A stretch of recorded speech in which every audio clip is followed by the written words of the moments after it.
Hello everyone, मैं हूँ रीटा उपाध्याय और एक बार फिर से आपका स्वागत है सर श्यामलाल चौधरी जी के इस चैनल पर। मेरे द्वारा एक जो पार्ट है किसका मध्य प्रदेश भौतिक विभाजन का वो उपलब्ध करवा दिया गया है। आज मैं आपके सामने दूसरा पार्ट लेके आई हूँ, तो चलिए हम स्टार्ट करते हैं। तो मेरे पहले वीडियो में कुछ कन्फ्यूज़न हो गया था, शायद मुझे भी और आपको भी, तो मैं वो कन्फ्यूज़न आपको दूर करूँगी आज कि मैंने आपको बताया था कि मध्य प्रदेश को दो भौतिक प्रदेशों में विभाजित किया गया है भौगोलिक धरातल की दृष्टि से। ठीक है, तो ये विभाजन जो है वो एसपी चटर्जी द्वारा किया गया है। किसके द्वारा किया गया है? एसपी चटर्जी के द्वारा किया गया है। तो ये दो पार्ट कौन से हैं? तो ये है मध्य उच्च प्रदेश और दूसरा उन्होंने बताया है प्रायद्वीपीय पठारी प्रदेश। ठीक है, तो ये बिल्कुल सही है। और दूसरा उन्होंने बताया है एसपी चटर्जी के अनुसार ही मध्य उच्च प्रदेश को 6 भागों में डिवाइड किया है। कौन से?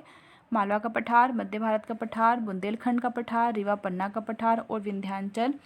यहाँ पर श्रेणी आएगा, यहाँ पर श्रेणी है, पठार नहीं है।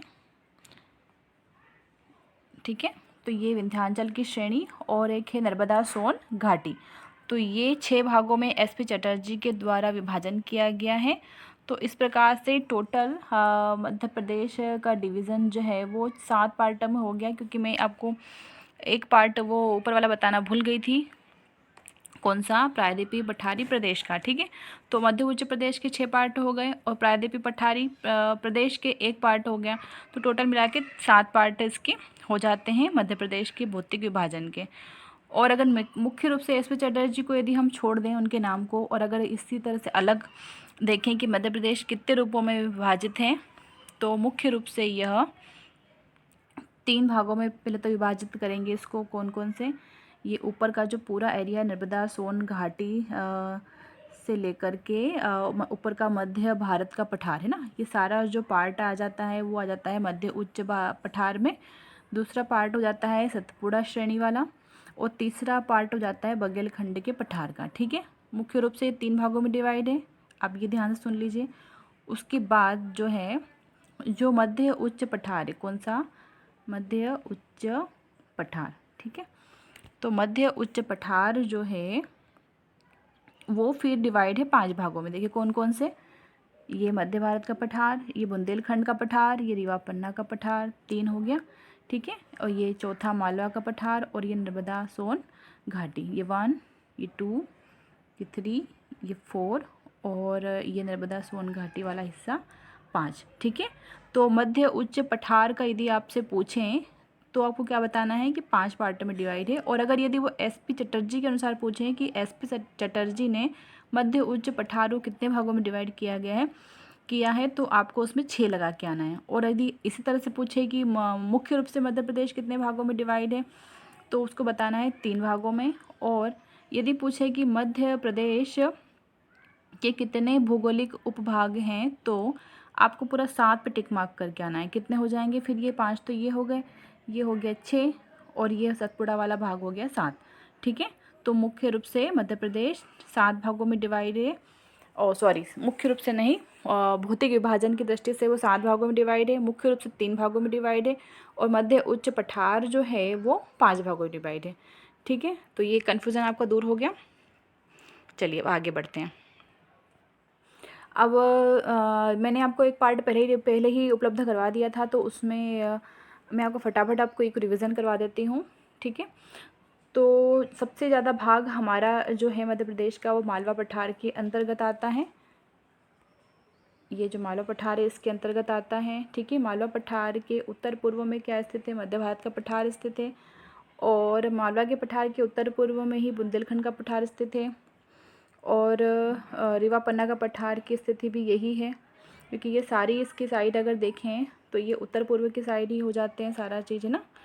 और मालवा का पठार जो है उसे नदियों का मायका भी कहते हैं, क्योंकि बहुत सारी नदियाँ यहाँ से निकलती हैं जैसे। और मालवा की जो सबसे ऊंची श्रेणी है वो सिगार हो जाएगी। उसके अलावा जाना पाओ पहाड़ी, काकरी बर्डी, ये सब मालवा के पठार में ही स्थित है। ठीक है, रीवा पन्ना का जो पठार है वो मुख्य रूप से जलोढ़ मिट्टी वाला क्षेत्र है। और बुंदेलखंड का पठार जो है वो बुंदेलखंड नीस के रूप में प्रसिद्ध है। और रीवा पन्ना का जो पठार है वो विंध्य श्रेणी का भाग है और यहीं पर भांडेर और कैमूर की पहाड़ियाँ भी पाई जाती हैं। और यहाँ जो ये वाला जो पार्ट आपको आगे एक और डायग्राम है उसमें दिखाऊंगी। तो ये विंध्याचल श्रेणी यहाँ से स्टार्ट होकर के पूरा यहाँ से टूट गई है, जो कि कैमूर और भांडेर कहलाती है, और फिर ये आगे बिहार तक जाती है। ठीक है। नर्मदा सोन घाटी मध्य प्रदेश का सबसे निचला भाग है और सबसे अगर क्षेत्रफल की दृष्टि से देखा जाए तो मध्य प्रदेश का ये दूसरा सबसे बड़ा भाग है। और उसके पहले वाला भाग क्या है, अगर पहले नंबर पे देखें सबसे पहले नंबर पे कौन सा सबसे बड़ा भाग है मध्य प्रदेश का, तो वो है मालवा का पठार। ठीक है। और इधर देखें तो सतपुड़ा की सबसे ऊंची चोटी हो जाती है धूपगढ़। इधर रीवा पन्ना का जो पठार है उसकी सबसे ऊंची चोटी है सिद्ध बाबा की चोटी। ठीक है।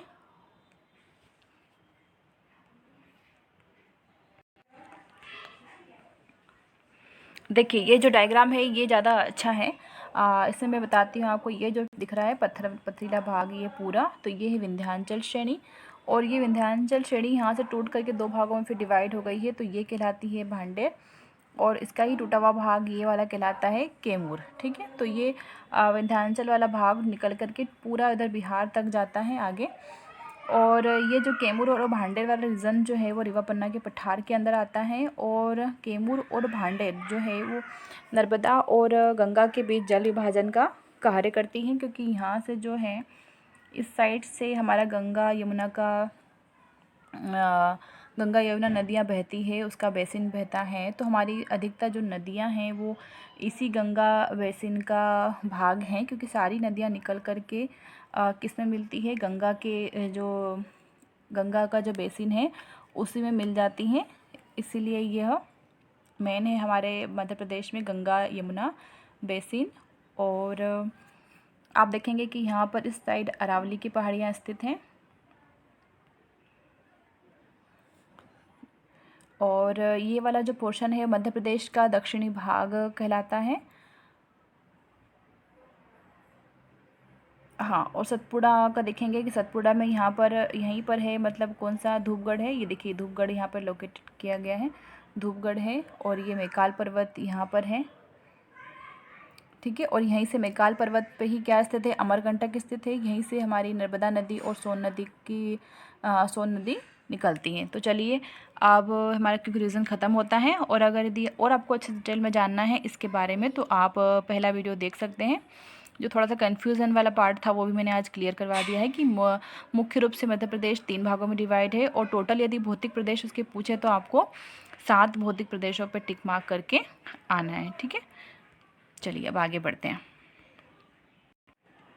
देखिए बुंदेलखंड तक मैंने आपको करवा दिया था। अब मैं आपको करवाऊंगी नर्मदा सोन घाटी से।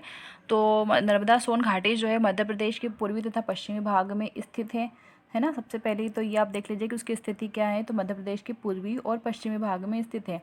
जो पूर्वी भाग है उसमें नर्मदा घाटी स्थित है, और जो पूर्वी भाग जो है मध्य प्रदेश का उसमें सोन घाटी स्थित है, और पश्चिमी जो भाग है उसमें नर्मदा घाटी स्थित है। तो ये पूरा जो क्षेत्र है वो नर्मदा सोन घाटी कहलाता है। ठीक है।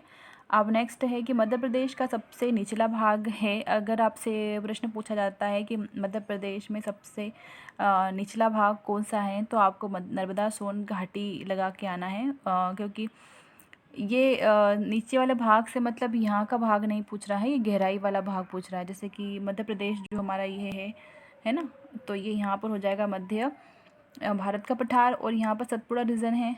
तो ये नीचे वाला मतलब ये नहीं कि सतपुड़ा भाग पूछ रहा है, वो ये पूछ रहा है कि गहराई वाला भाग कौन सा है। तो गहराई वाला भाग हो जाएगा नर्मदा सोन घाटी।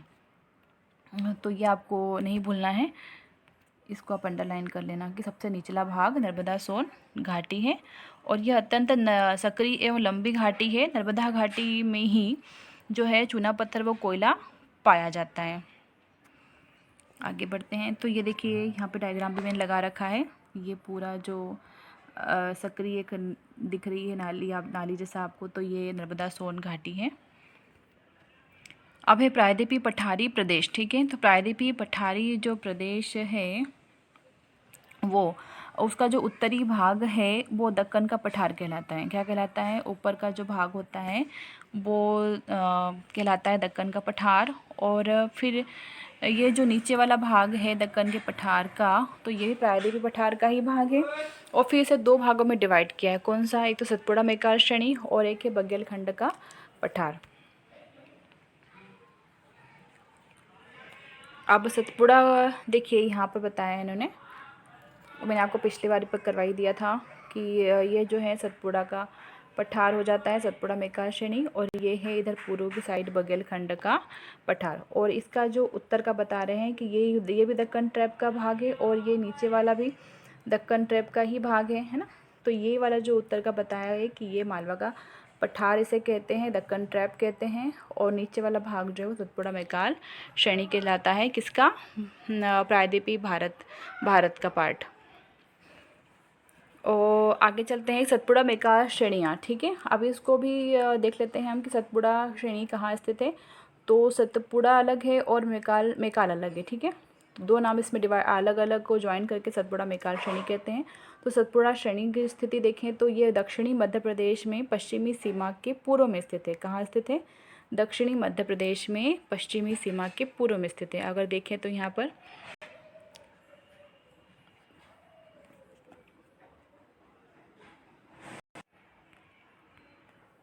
ये देखिए क्या बोल रहे हैं वो? दक्षिणी मध्य प्रदेश। ठीक है, दक्षिणी मध्य प्रदेश कौन सा भाग हो जाएगा? ये वाला।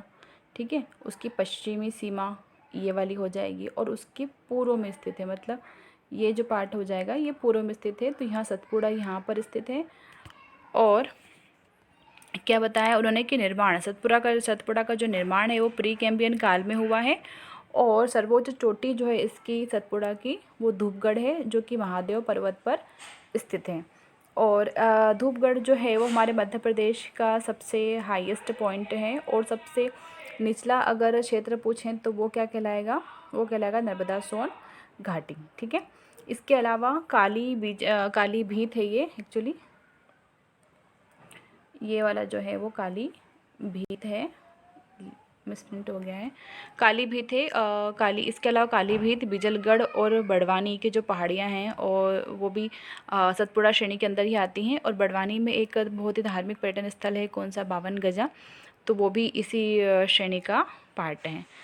आगे बढ़ते हैं कि मेकाल श्रेणी पर चलते हैं अब। तो मेकाल श्रेणी की अवस्थिति देखें तो ये सतपुड़ा, नर्मदा घाटी और छत्तीसगढ़ के मैदान के मध्य में स्थित है।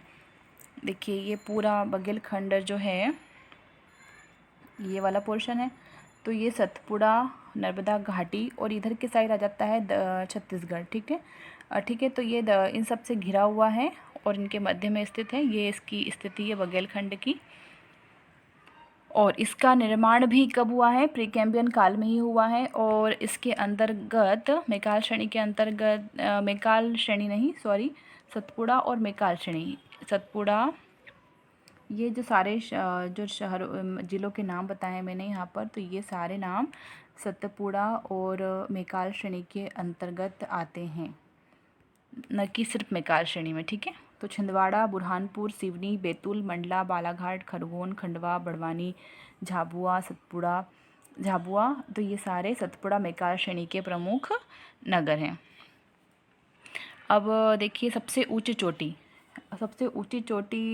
जो है अमरकंटक, ये सबसे ऊंची चोटी किसकी है? तो ये मेकाल की सबसे ऊंची चोटी है अमरकंटक,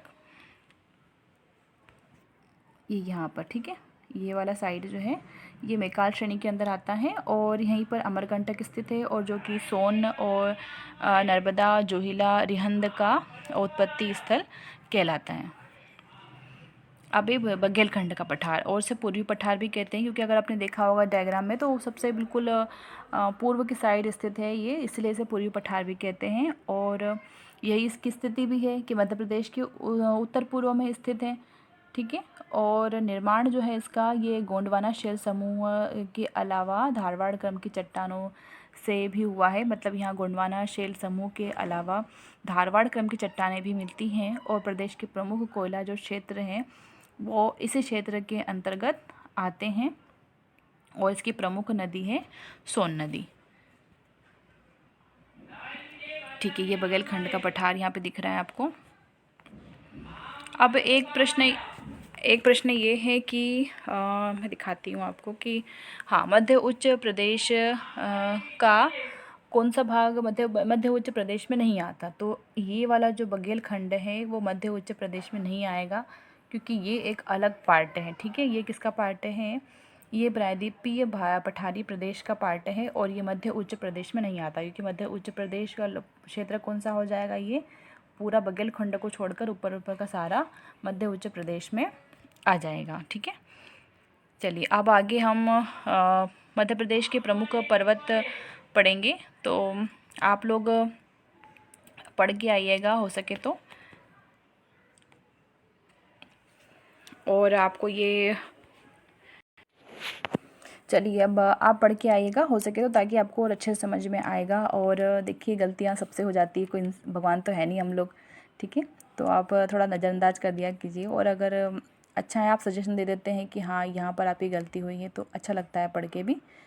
चलिए ठीक है, अगर आप चैनल पर नए हो तो प्लीज़ चैनल सब्सक्राइब कर लीजिए, और देखने के लिए धन्यवाद।